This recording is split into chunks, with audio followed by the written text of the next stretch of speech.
인사하겠습니다. 사랑합니다. 감사합니다. 축복합니다. 주님의 사랑과 은혜가 우리 가운데 충만히 거할 줄 믿습니다. 우리 잠시 기도하고 함께 말씀 나누겠습니다. 사랑해 주님 감사합니다. 거룩하고 복된 주일 주심을 감사합니다. 아버지의 말씀을 들으며 또한 주의 은혜 자리로 나아가게 하여 주심을 감사합니다. 모든 것이 주의 은혜요 모든 것이 주께 감사할 것밖에 없습니다. 이 시간도 아버지 말씀을 나누기를 원하는데 아버지 하나님 너무나도 무익하고 부족한 종이 이 자리에 섰습니다. 하오니 아버지께서 강권적으로 역사하여 주셔서 이 종을 사용하여 주시사 오직 주의 말씀만을 전하는 은혜의 자리가 되도록 주님 축복하여 주옵소서. 모든 영광 주께 올려드리며 살아계신 주 예수 그리스도 이름으로 기도드리옵나이다. 아멘.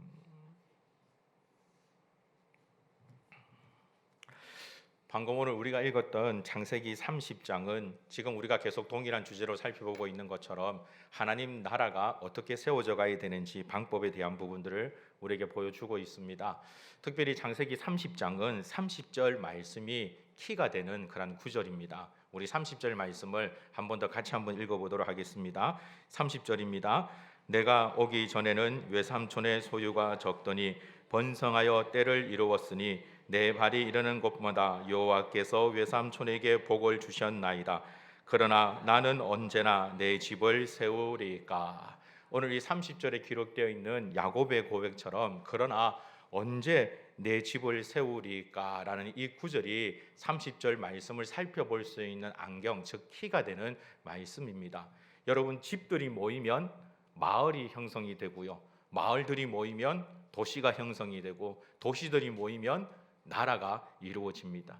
즉 30절의 이 말씀은 하나님 나라를 세워가기를 원하는 그런 야곱의 열망이 어떠한 것인지를 보여주는 그런 말씀이라고 볼 수 있습니다. 물론 이 당시 야곱의 고백은 놀라운 믿음의 고백은 아닙니다. 그에게는 아직까지도 부족한 믿음이었고 여전히 자신의 욕심이 많았으며 자신의 의를 나타내려고 했던 그러한 야곱입니다. 하지만 그럼에도 불구하고 잠시 뒤에 우리가 살펴보겠지만 이 야곱에게서는 조금씩 하나님을 향한 믿음이 싹트기 시작하고 있는 때가 바로 이때입니다. 하나님께서 나에게 주신 복, 하나님의 그 축복이 이 땅에서 잘 먹고 잘 사는 것이 아니라 하나님 나라를 세워가는 일이 되어야 하는구나 라는 사실을 야곱이 조금씩 깨닫기 시작하고 지금 그 출발선에 서 있는 그런 때라고 볼 수 있습니다.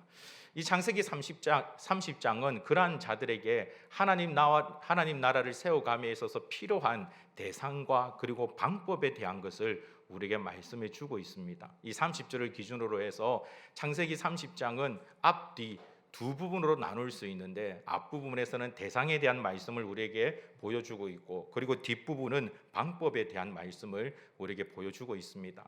먼저 창세기 30장 전반부의 말씀을 한번 보도록 하겠습니다. 30장 1절에서 24절의 말씀인데 이 말씀을 살펴보면 이 야곱에게는 두 명의 아내가 있었습니다. 레아와 그리고 라헬이 있었는데 이 두 아내가 자녀를 경쟁적으로 낳는 모습을 우리에게 보여주고 있습니다. 지금 어쩌면 조금 나른할 수 있는, 피곤할 수 있는 그런 오후이기 때문에 우리가 피곤도 조금 깨쳐버릴 겸 말씀을 우리가 찾아보면서 잠시 한번 야곱의 11명의 아들의 이름의 뜻과 그 이름의 뜻이 지워져 있는 이유가 무엇인지를 한번 살펴보기를 원합니다. 먼저 창세기 오늘 우리가 읽지 않은 본문이지만 29장 32절을 한번 여러분 찾아보시기 바랍니다. 창세기 29장 32절을 보면 야곱의 첫째 아들 르우벤이 기록이 되어 있습니다. 레아로 통해서 낳게 된 르우벤입니다. 우리 창세기 29장 32절을 함께 읽도록 하겠습니다. 레아가 임신하여 아들을 낳고 그 이름을 르우벤이라 하여 이르되 여호와께서 나의 괴로움을 돌보셨으니 이제는 내 남편이 나를 사랑하리로다 하였더라. 르우벤이라는 이 이름의 뜻은 보라 아들이다 라는 뜻입니다. 레아의 마음을 너무나도 잘 대변해 주고 있는 이름입니다. 제 이름의 뜻은 이룰 성자의 나라 국자입니다. 도만기 목사님께서 지어주셨는데 뜻이 천국을 만들어가는 하나님 나라를 세워가는 그런 사람이 되어라 라는 뜻으로 이룰 성자의 나라 국자라는 이름을 지어 주었습니다. 이 르우벤이라는 이름을 지을 때 레아도 이 르우벤에 대한 자신의 마음을 그대로 이름에 이 이름에서 표현하고 있는데 그가 남편으로부터 사랑받지 못함이 얼마나 서러웠던지 보라 아들이다 라고 당당하게 외치고 있는 게 르우벤이라는 이름의 뜻입니다. 둘째 이름은 시몬입니다. 창세기 29장 33절 우리 같이 읽겠습니다. 그가 다시 임신하여 아들을 낳고 이르되 여호와께서 내가 사랑받지 못함을 들으셨으므로 내게 이 아들도 주셨도다 하고 그의 이름을 시몬이라 하였으며, 이 시몬이라는 이름의 뜻은 들으심이다 라는 뜻입니다. 하나님께서 나의 아픔, 나의 괴로움을 들으셨다라는 것이죠. 내가 내 남편으로부터 사랑받지 못함을 들으시고 내게 이 아들도, 둘째 아들도 하나님이 나에게 주셨다라고 고백하고 있는 겁니다. 셋째 아들의 이름은 레위입니다. 창세기 29장 34절 같이 읽겠습니다. 그가 또 임신하여 아들을 낳고 이르되 내가 그에게 새 아들을 낳았으니 내 남편이 지금부터 나와 연합하리로다 하고 그의 이름을 레이라 하였으며, 레이라는 이 이름의 뜻은 연합합니다 라는 뜻입니다. 이 레아에 정말 바람이 담겨져 있는 거죠. 내가 내 남편에게 세 명의 아들을 낳아 주었으니 이제는 남편이 나와 연합할 것이다, 나와 함께 할 것이다 라고 고백합니다. 자, 넷째 유다의 이름을 한번 살펴보겠습니다. 창세기 29장 35절 같이 읽습니다. 그가 또 임신하여 아들을 낳고 이르되 내가 이제는 여호와를 찬송하리로다 하고 이로 말미암아 그가 그의 이름을 유다라 하였고 멈추었더라. 유다라는 이름의 뜻은 찬송합니다라는 뜻입니다. 내가 이제는 여호와를 찬송하리로다 라고 고백하고 있는 겁니다. 레아가 왜 이와 같은 고백을 하겠습니까? 적어도 레아의 생각에는 내가 내 남편에게 4명의 아들을 낳아 주었으니 이제는 남편이 나를 사랑할 것이다, 그러므로 나는 하나님을 찬양한다 라는 고백이 담겨 있는 것이 바로 이 유다의 이름의 뜻입니다. 그러나 안타깝게도 4명의 아들을 낳아 주었음에도 불구하고 이 레아는 남편으로부터 사랑받지를 못했습니다. 오늘 우리가 살펴보기를 원하는 창세기 30장은 계속 이어서 이 레아와 그리고 라헬의 경쟁적으로 아들을 낳는 모습을 보여줍니다.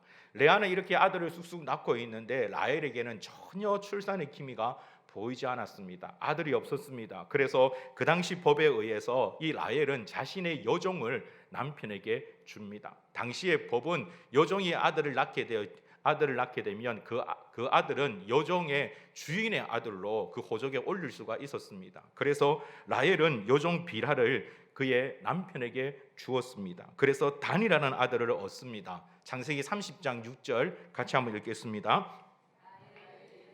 하나님이 내 억울함을 푸시려고 내 호소를 들으사 내게 아들을 주셨다 하고 이로 말미암아 그의 이름을 단이라 하였으며, 단이라는 이름의 뜻은 억울함을 푸십니다 라는 뜻입니다. 이 단으로 말미암아 하나님께서 나의 억울함을 푸셨다라는 것이죠. 그런데 여러분, 이 라헬에게 과연 어떤 억울함이 있을까요? 라헬은 레아와 다르게 남편으로부터 사랑받았던 그런 여인입니다. 그런데 남편의 사랑으로 만족하지 못하고 아들을 얻기 원했던 그런 여인이었습니다. 그래서 그 억울함을 이 단이라는 아들로 말미암아 풀렸다라고 고백하고 있는 것이죠. 이 라헬의 여종 비라는 이어서 또 아들을 낳아줍니다. 그 아들의 이름이 납달리입니다. 창세기 30장 8절 우리 같이 한번 읽겠습니다. 라헬이 이르되 내가 언니와 크게 경쟁하여 이겼다 하고 그의 이름을 납달리라 하였더라. 이 납달리는 경쟁합니다 라는 이름의 뜻을 가지고 있습니다. 라헬은 이제 생각하기를 이제는 내가 언니를 이겼다 라고 그가 고백하고 있는 겁니다. 그 모습을 바라보고 있으면서 레아는 자기가 내가 남편을 빼앗기겠구나 라는 그러한 위기감을 느끼게 됩니다. 그래서 이 레아도 자신의 여종 실바를 야곱에게, 그의 남편에게 줍니다. 그래서 갓이라는 아들을 얻습니다. 창세기 30장 11절 말씀입니다. 같이 한번 읽겠습니다. 레아의 시녀 실바가 야곱에게서 아들을 낳으니 11절 말씀, 레아가 이르되 복되도다 하고 그의 이름을 갓이라 하였으며, 갓이라는 아들을 얻게 되었는데 이 아들의 이름의 뜻은 복되도다 라는 뜻입니다. 아들로 말미암아 내가 이제는 복을 누릴 것이다 라고 고백하고 있는 것이죠. 이어서 이 여종 실바는 아셀이라는 아들을 또 낳아줍니다. 우리 13절 말씀 같이 읽겠습니다. 레아가 이르되 기쁘도다 모든 딸들이 나를 기쁜 자라 하리로다 하고 그의 이름을 아셀이라 하였더라. 아셀이라는 이름의 뜻은 기쁨이라는 뜻입니다. 방금 우리가 읽었던 말씀처럼 모든 딸들이 나를 기쁜 자로 여길 것이다, 나를 부러워할 것이다 라면서 이 아셀이라는 이름을 붙여 주었습니다. 이어서 레아가 본인 스스로 또 야곱을 통해서 아들을 낳습니다. 이사갈이라는 아들을 낳게 되어지는데 창세기 30장 18절 말씀 우리 같이 한번 읽겠습니다. 함께 읽습니다. 레아가 이르되 내가 내 시녀를 내 남편에게 주었으므로 하나님이 내게 그 값을 주셨다 하고 그의 이름을 이사갈이라 하였으며, 이사갈을 낳게 되는 데는 또 다른 하나의 에피소드가 있습니다. 그의 첫 아들이었던 르우벤이 화판채라는 그런 식물을 얻어옵니다. 이 식물은 그 당시에 임신을 하게 되는 효능이 있다고 알려져 있는 그런 식물입니다. 이 화판채에 얽혀져 있는 에피소드는 돌아오는 금요일에 함께 말씀을 나누도록 하겠습니다. 기대하십시오. 금요일에 더 많이 참석하시면 이 합판체와 얽혀져 있는 재밌고도 은혜로운 그런 비밀을 알게 될 것입니다. 그날을 위해서 오늘은 넘어가겠습니다. 그렇게 해서 얻게 된 아들이 바로 이사갈이라는 아들입니다. 그래서 그 이름의 뜻을 값이라고 지었습니다. 내가 값을 쳐서 얻은 아들이다 라는 뜻이죠. 그 다음 스불론이라는 아들을 얻게 됩니다. 창세기 30장 20절 말씀 같이 한번 읽도록 하겠습니다. 레아가 이르되 하나님이 내게 후한 선물을 주시도다. 내가 남편에게 6 아들을 낳았으니 이제는 그와 나와 함께 살리라 하고 그의 이름을 스불론이라 하였으며, 스불론이라는 이름의 뜻은 거하다라는 뜻을 가지고 있습니다. 내가 남편에게 6 아들을 낳아 주었으니 이제는 남편이 나와 함께 거할 것이다 라는 고백을 담고 있는 것이죠. 하나님께서 라헬의 그 슬퍼함을 바라보고 드디어 라헬에게 아들을 허락하십니다. 그 아들이 바로 야곱의 11번째 아들이었던 요셉입니다. 우리 요셉의 태어난 모습을 같이 한번 보도록 하겠습니다. 24절 말씀 같이 읽습니다. 여호와는 다시 다른 아들을 내게 더하시기를 원하노라 하였도다. 요셉이라는 이 이름의 뜻은 더함이라는 뜻을 가지고 있습니다. 하나님께서 나에게 아들을 더 주시기를 원하는 그러한 이 라헬의 고백이 담겨져 있는 것이죠. 사랑하는 성도 여러분, 지금까지 야곱의 11명의 아들의 모습을 살펴보았습니다. 그 이름의 뜻도 살펴보았고 이 이름이 지어진 이유가 어디에 있는지도 살펴보았습니다. 우리가 방금 전에 성경 구절을 읽으면서 많이 등장한 단어가 하나님이라는 단어입니다. 그런데 여러분, 그 내용을 가만히 살펴보면 이들이 절대 하나님을 찬양하고 있지 않습니다. 이들이 절대 하나님 앞에 감사하며 영광 올려드리고 있지 않습니다. 오히려 레아와 라헬은 하나님이라는 그 이름을 사용해서 자신의 만족, 자신의 기쁨을 위해서 그 이름을 사용하고 있는 것을 봅니다. 모든 아들들의 이름이 한결같이 동일한 의미를 갖고 있습니다. 이 아들로 말미암아 내가 내 남편으로부터 사랑을 얻을 것이다, 내가 남편으로부터 사랑받게 될 것이다 라는 의미가 각각의 아들의 이름에 다 담겨져 있습니다. 그러나 여러분, 이들은 아들로 말미암아 남편으로부터 사랑을 얻지 못합니다. 오늘 방금 여러분들이 읽으셨던 말씀 가운데 빠져있는 부분이 있습니다. 창세기 29장부터 30장에 이 야곱의 아들들이 태어나는 그 모습들을 가만히 살펴볼 때 충분히 있어야 될 말씀임에도 불구하고 없는 부분이 한 가지 있습니다. 그것은 뭐냐면 레아는 이렇게 기뻐하고 라헬은 이렇게 기뻐하는데 야곱의 기쁨은 없다라는 겁니다. 아버지의 기쁨은 없다라는 겁니다. 저는 지금도 저희 첫째 아들 유민이를 첫 만났던 그때를 잊지를 못합니다. 참 감사하게도 첫눈이 내리는 날에 저는 저희 아들을 보았습니다.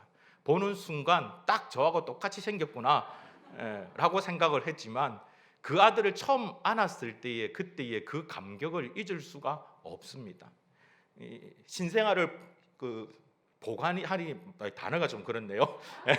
보관이 아니고 신생아를 두는 그 신생아실에서 집사람이 입원해 있는 병실까지 아이를 제가 안고 올라가는데 말 그대로 세상을 다 가진 것 같았습니다. 아버지는 아들이 생겼다는 그 사실 한 가지만으로도 기뻐할 수 있는 존재가 아버지입니다. 그런데 오늘 우리가 읽었던 이 말씀에는 그 야곱의 기쁨이 전혀 기록되어 있지 않습니다. 야곱이라고 해서 그가 전혀 기뻐하지 않았을까요? 사실 그렇지는 않을 겁니다. 이 야곱도 아들들이 태어났을 때 기뻐했을 것입니다. 그러나 성경은 의도적으로 그 야곱의 기쁨에 대해서 얘기하고 있지 않다라는 겁니다. 왜 그렇습니까? 이유는 분명합니다. 자녀들을 통해서 남편의 사랑을 얻기 원했던, 남편의 사랑을 받기 원했던 레아와 라헬의 잘못된 모습을 우리에게 보여주기 위해서 그렇습니다. 오히려 이 모습으로 말미암아 야곱이 그의 아내들을 사랑하기보단 오히려 야곱이 화를 내는 장면을 성경은 우리에게 보여줍니다. 창세기 30장 2절 말씀, 30장 2절 말씀 우리 다 같이 한번 읽어보겠습니다. 함께 읽습니다.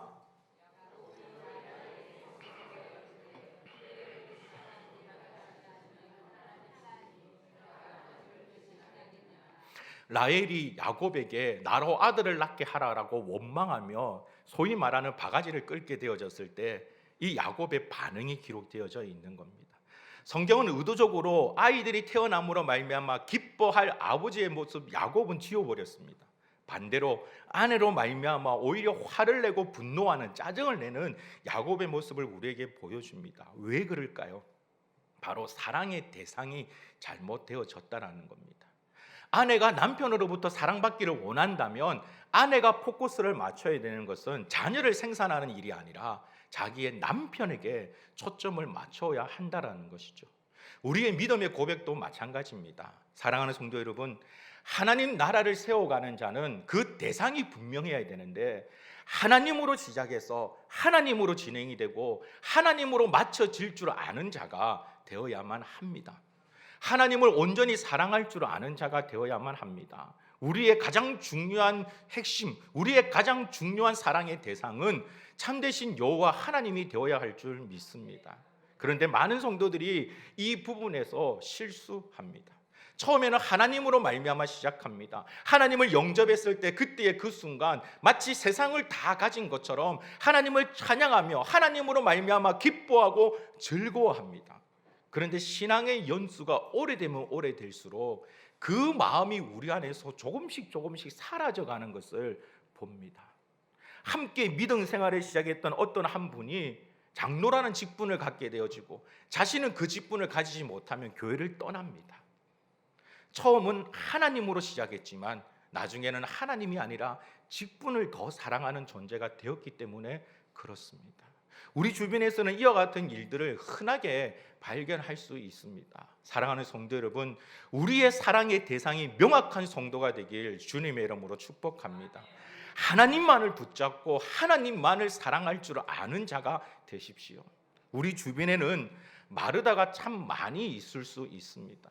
마르다도 잘못되었다라고 볼 수 없습니다. 정말 열심을 다하여 교회를 섬기는 자입니다. 그러나 그 열심 때문에 하나님을 사모하는 마음을 잃어버린다면 차라리 마르다가 되는 것보다 주 예수 그리스도 그 발밑에 앉아 말씀 듣는 것을 사모했던 마리아가 되는 것이 더 옳다라는 사실 여러분 기억하셔야만 합니다. 나의 사랑의 대상이 무엇인지를 분명하게 살펴보아야 한다라는 것이죠. 하나님 나라를 세워가는 자는 하나님만을 사랑하는 자가 하나님 나라를 세워갈 수 있습니다. 하나님을 찬양할 줄 아는 자는 하나님만을 사랑하는 자가 하나님을 찬양할 수 있습니다. 하나님께 예배하는 자는 하나님만을 사랑하는 자가 하나님께 예배할 수 있습니다.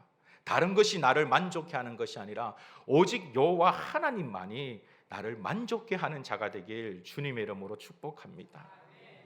얼마 전에 저희 중고등부 아이 가운데 한 아이의 간증을 들으면서 참 감사하기도 하고 참 즐거웠던 적이 있습니다. 저희 중고등부에 한 아이가 있습니다. 안 믿는 가정에서 나오는 아이입니다. 그런데 그 믿음이 얼마나 이쁘게 잘 자라고 있는지 모릅니다. 저희 중고등부는 이번 여름 수련회를 뮤지컬 수련회로 준비하고 있습니다. 수련회 기간 동안 뮤지컬을 준비를 해서 주일 오후에 발표를 할 겁니다. 목적은 딱 한 가지입니다. 친구와 주변 사람들을 전도하기 위한 것입니다. 뮤지컬을 같이 연습하면서 서로 화목하고 성도의 교제를 나누며 친해지고 또 그 뮤지컬을 발표하는 그 자리에 다른 사람들을 초대해서 친구들을 초대해서 복음을 전하자라는 취지로 뮤지컬 수련회를 지금 추진을 하고 있습니다. 그런데 그 아이가 뮤지컬 수련회를 준비하면서 팀을 나누는데 연기자의 팀과 스텝의 팀으로 두 팀으로 나눴습니다. 연기자는 말 그대로 노래하면서 연기하는 팀입니다. 그리고 스텝은 무대 분장, 무대 감독, 음량, 조명 여러 가지 부분들을 같이 돕는 그런 역할을 하는 겁니다. 이 친구가 자기 입으로 고백하기를 자기의 성품은 스텝에 맞다라는 겁니다. 조명하고 음량하고 이런 데 자기는 너무 좋고 그 일을 하고 싶다라는 겁니다. 그런데 그 일을 하지 않고 연기자를 선택을 했습니다. 왜 연기자를 선택했느냐라고 물어보았더니 이 친구가 대답하기를 이번에 자기 아빠를 꼭 전도하고 싶은데 자기가 스텝을 하고 있으면 아빠가 와서 자기 모습을 볼 수가 없으니까 데려오기가 힘들다라는 겁니다. 자기 아버지를 데려오기 위해서 자기는 스텝하는 게 더 좋지만 자기가 힘든 그 연기자를 했어라도 자기가 잘 못하는 그 연기자를 했어라도 자기가 이 무대에 서서 자기 아버지를 초대하고 싶다. 우리 아버지에게 복음을 전하고 싶다라는 그 고백을 할 때 참 감사하기도 하고 그 모습이 너무나 이뻐 보였습니다. 왜 이 친구가 그러한 것을 선택했을까요? 이유는 딱 한 가지입니다. 하나님을 사랑하기 때문에 그렇습니다. 하나님을 사랑하기 때문에 자기가 좀 불편할지라도 자기가 잘 못하는 것이라 할지라도 그 길을 가겠다라는 것입니다. 우리 주 예수 그리스도께서 왜 십자가의 길을 걸어가셨습니까? 그 십자가의 길은 정말 끔찍한 고난의 길, 고통의 길이었습니다. 그러나 주 예수 그리스도께서 그 길을 걸어가신 이유는 딱 한 가지입니다.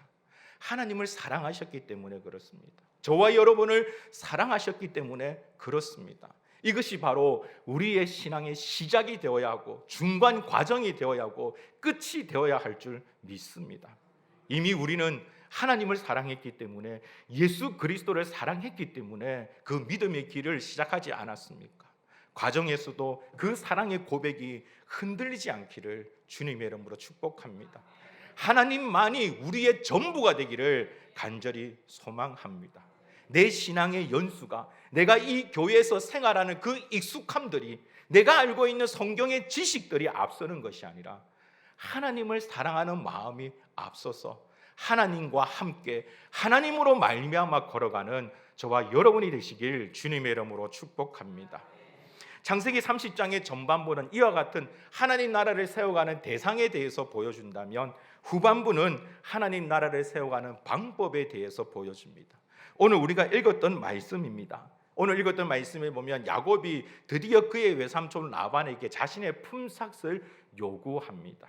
야곱은 라반의 집에서 20년 정도 일을 했습니다. 그 일을 하면서 제대로 된 품삯을 받지를 못했습니다. 그래서 그가 삼촌에게 나의 품삯을 달라, 내가 일한 대가를 달라라고 얘기하고 있습니다. 그런데 이 야곱이 참 어처구니 없는 제안을 합니다.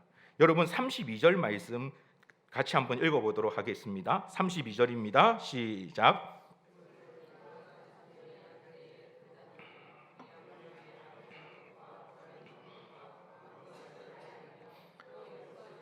점 있는 것과 아롱진 것을 가려내리니 이 같은 것이 내 품삯이 되리이다.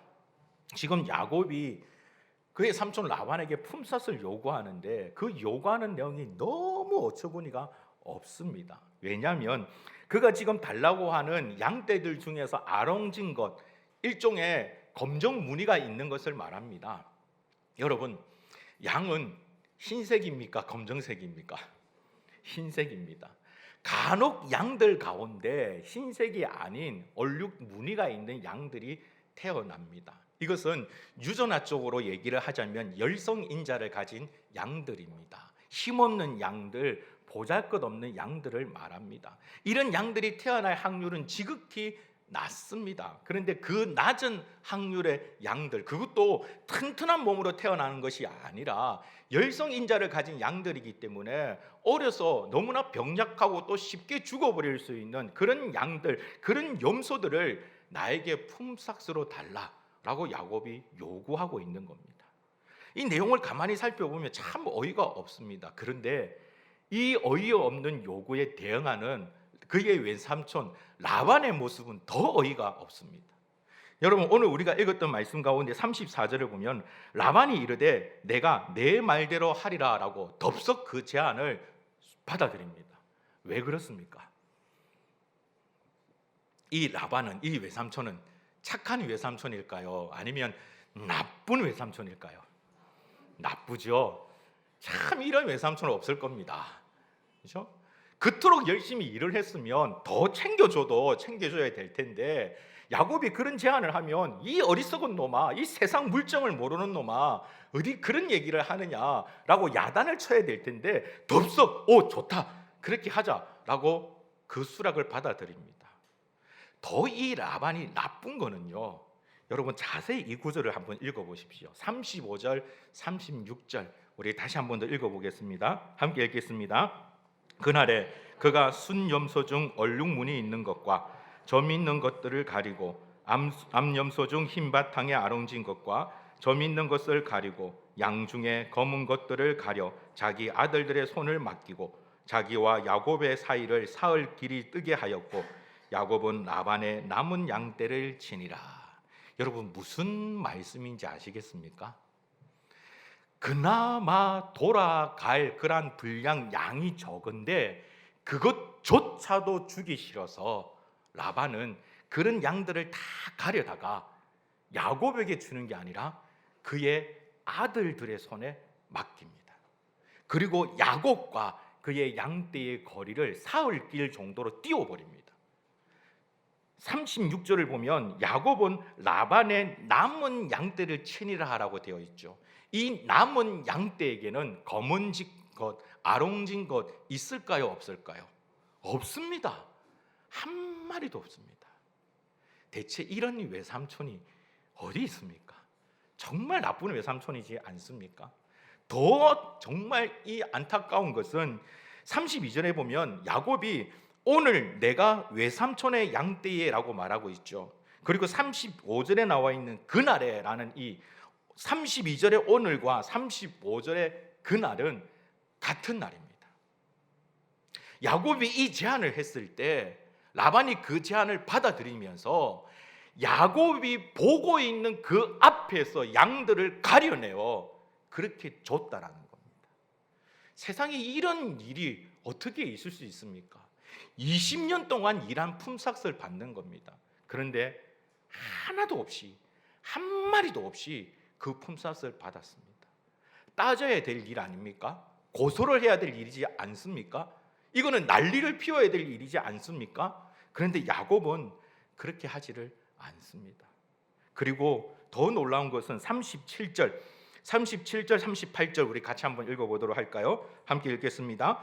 야곱이 버드나무와 살구나무와 신풍나무의 푸른 가지를 가져다가 그것들의 껍질을 벗겨 흰 무늬를 내고 그 껍질 벗긴 가지를 양떼가 와서 먹는 개천에 물 그 위에 세워 양떼를 향하게 하며 그때가 물을 먹이러 올 때에 새끼를 베니. 야곱이 한 행동입니다. 버드나무, 살구나무, 신풍나무의 푸른 가지를 가져다가 그것들의 껍질을 벗겨 흰 무늬를 내서 양들이 먹는 그 물에 세워 놓았습니다. 이렇게 하면 양들이 검은 양을 출산할까요? 아론진 양들을 출산할까요? 천만에요. 얼토당토 않은 행동입니다. 전혀 근거 없는 행동입니다. 아마 라반의 그 모습을 바라보면서 외삼촌의 그 처사를 바라보면서 드디어 야곱이 정신이 나갔을까요? 이 내용을 살펴보면 도저히 야곱의 행동이 이해가 가지를 않습니다. 그런데 야곱이 이렇게 했던 분명한 이유가 있습니다. 그걸 성경은 창세기 31장에서 우리에게 말씀합니다. 여러분 창세기 31장 7절과 8절 우리 마지막으로 같이 한번 읽어보겠습니다. 창세기 31장 7절과 8절 함께 읽겠습니다. 그대들의 아버지가 나를 속여 품삯을 10번이나 변경하였느니라. 그러나 하나님이 그를 막으사 나를 해치지 못하게 하셨으며 그가 이르기를 점 있는 것이 내 삭시되리라 하면 온 양떼가 낳은 것이 점 있는 것이요 또 얼룩무늬 있는 것이 내 삭시되리라 하면 온 양떼가 낳은 것이 얼룩무늬 있는 것이니 라고 꿈에서 하나님이 이걸 보여주셨습니다. 야곱이 붙잡은 것은 이것입니다. 지금 그의 현실은 그 앞에 놓여있는 지극한 현실은 제로입니다. 그의 품삯은 전혀 없습니다. 더 이상 달라질 더 환경 상황이 나아질 가능성이 전혀 없습니다. 그러나 야곱은 그럼에도 불구하고 하나님께서 자신에게 꿈에서 말씀하신 그 약속의 말씀 하나 붙잡고 이 일을 하고 있는 것입니다. 성경은 이것을 뭐라고 얘기할까요? 바로 이것을 믿음이라고 말합니다. 하나님 나라를 세워가는 자에게 가장 중요한 하나님 나라를 세워가는 방법, 바로 믿음이 되어야 합니다. 사랑하는 성도 여러분, 우리에게 이와 같은 믿음이 있기를 주님의 이름으로 축복합니다. 세상은 우리 앞에 절망을 얘기합니다. 세상은 우리가 아무것도 할 수 없다고 얘기합니다. 그리고 그것이 팩트, 사실입니다. 우리는 이 세상에 너무나 보잘것없는 자들이지 않습니까? 이 세상에 우리의 모습을 비교해 보면 우리는 아무것도 가진 것 없는, 보잘것없는 그러한 존재입니다. 그러나 여러분, 하나님이 우리와 함께 하시고 그분의 말씀이 우리 가운데 있으면, 그 믿음의 고백이 있으면, 그러한 우리가 이 세상을 뒤집어 놓을 줄 믿습니다. 바로 이것이 하나님 나라를 세워나가는 우리의 방법이 되어야 합니다. 전혀 가망성이 없는 야곱, 그러나 그 야곱이 하나님의 이 약속의 말씀을 붙잡고 믿음으로 행동했을 때 성경은 야곱이 43절의 말씀처럼 되었다라고 말합니다. 43절에 보면 이에 그 사람이 매우 번창하여 양떼와 노비와 낙타와 나귀가 많았더라. 할렐루야. 그에게는 전혀 가능성이 없었습니다. 그러나 하나님의 약속의 말씀을 붙잡고 그 믿음의 고백대로 나아갔더니 하나님께서 그에게 이와 같은 놀라운 일을 보여주신 것입니다. 미랄 온가족 초청주의를 맞이해서 우리가 초대하고자 하는 그 믿음의 대상들 가운데서는 이와 같은 환경에 놓여있는 자들이 있을 것입니다. 비록 이번에 이름은 써내었지만 내가 지금까지 수없이 많이 초대했음에도 불구하고 단 한 번도 오지 않은 그대여, 쳐다보면 원수라고 해야 할지 남편이라고 해야 할지 정말 억장이 무너지는 그대여, 그대를 향하여 우리가 하는 마음, 우리가 하는 노력은 보잘것없는 노력일 것입니다. 그러나 하나님을 향한 믿음의 고백을 가지고 나아가면 그러한 자들의 마음이라도 녹아내릴 줄 믿습니다. 바로 이것이 우리가 가져야 되는 믿음의 고백입니다. 저는 청소년 사역을 하다 보니 학부모 상담을 할 때가 참 많이 있습니다. 그분들의 얘기를 들어보면 정말 어디 천하에 이와 같은 아이를 만나기가 너무나 어렵습니다. 가만히 그 부모님들의 얘기를 듣고 보면 정말 이 아이는 사람이 아닌 것 같습니다. 사실 키우다 보니까 먼 나라 얘기가 아니라 여기 없는 것 같습니다. 저희 집에도 그런 애들이 있습니다. 참 어떻게 그런 애들이 나왔는지 너무 힘이 듭니다. 어떤 애는 지금 시험이 내일 모레인데 아버지 앞에서 어머니 앞에서 당당하게 얘기합니다. 나 시험 포기했어요. 참 가슴에 성령이 임해야 될 텐데 천불이 임합니다. 어떻게 해야 될지를 모르겠습니다. 그런데 여러분, 그럼에도 불구하고 하나님께서 그 아이를 만지시면, 하나님께서 그와 함께 하시면 그의 인생이 달라질 줄 믿습니다. 이것이 우리가 가져야 되는 믿음의 고백입니다. 현실을 바라보면 너무나 어렵습니다. 정말 현실을 바라보고 있으면 끝인 것 같습니다. 대한민국에서 가장 살아가기 힘든 계층이 청년이라고 얘기를 합니다. 취업난이 너무나도 심각하다라고 얘기를 합니다. 하루하루 살아가는 것이 너무 어렵다라고 얘기합니다. 현실을 바라보면 그것이 사실입니다. 팩트입니다. 절망적입니다. 그러나 여러분, 우리가 바라봐야 될 것은 현실이 아니라 여호와 하나님인 줄 믿습니다. 하나님을 향한 믿음의 고백을 가지고 있으면 그 하나님께서 그 모든 상황을 뒤집어 놓으실 줄 믿습니다. 이 믿음을 붙잡고 나아가는 자가 되길 주님의 이름으로 축복합니다. 오늘 본문에 나타나는 야곱도 아마 그의 외삼촌 라반의 모습을 보면서 치를 떨었을 것입니다. 어떻게 이룰 수 있을까? 20년을 수고하고 일을 했는데 어떻게 삼촌이 나에게 이룰 수 있을까? 너무나 힘들었을 것입니다. 사흘길 멀어진 그 외삼촌의 양무리들을 바라보며 자신이 맡은 그 양무리, 정말 하얀 양무리들을 바라보면서 어쩌면 그도 자신의 가슴을 쳤을 것입니다. 그러나 그랬던 야곱이 그 자리에서 그나마 버티고 일어설 수 있었던 것은 하나님을 향한 믿음의 고백이었습니다. 오늘 우리도 그러한 믿음의 고백을 가지기를 소망합니다. 삶이 어려운 것이 사실입니다. 우리가 걸어가는 인생의 길이 고달픈 것이 사실입니다. 정말 앞뒤 좌우로 살펴봐도 도저히 헤어나올 구멍이 없습니다. 그게 우리가 놓여있는 상황입니다. 그러나 여러분, 그럼에도 불구하고 우리가 믿는 여호와 하나님은 주무시지도 아니하시고 조시지도 아니하시고 우리와 함께 하실 줄 믿습니다. 그 믿음이 우리를 바꿔 놓을 것입니다. 이 믿음의 고백들이 저와 여러분 가운데 있기를 주님의 이름으로 축복합니다. 오늘 우리가 보았던 창세기 30장은 하나님 나라를 세워감에 있어서 대상과 방법에 대해서 보여줍니다. 하나님을 바라보셔야만 합니다. 다른 것을 쫓아나가지 마십시오. 보암직한 것, 모험직한 것, 지혜롭게 할 만큼 탐스러운 것 우리 주변에 많이 있습니다. 그러나 여러분, 그것을 쫓아나가는 것이 아니라 하나님을 쫓아나가십시오. 하나님을 붙잡으십시오. 하나님만을 사랑하는 자가 되십시오. 그리고 방법을 놓치지 마십시오. 우리의 지혜로 하는 것은 한계가 있습니다. 내 힘으로 하는 것은 한계가 있습니다. 당장은 그 위기에서 벗어나는 것 같지만 그렇지 않습니다. 그 위기는 여전히 우리 앞에 놓여 있습니다. 방법은 하나님을 향한 믿음의 고백밖에 없습니다. 하나님을 붙잡고 나아가면 지금 나의 상황이 아무리 어렵고 힘들다 할지라도 하나님께서 정하신 가장 좋은 때에 그 모든 상황들이 바뀔 줄 믿습니다. 그 믿음의 고백으로 오늘도 내일도 하나님 나라를 세워나가는 저와 여러분이 되시길 주님의 이름으로 축복합니다.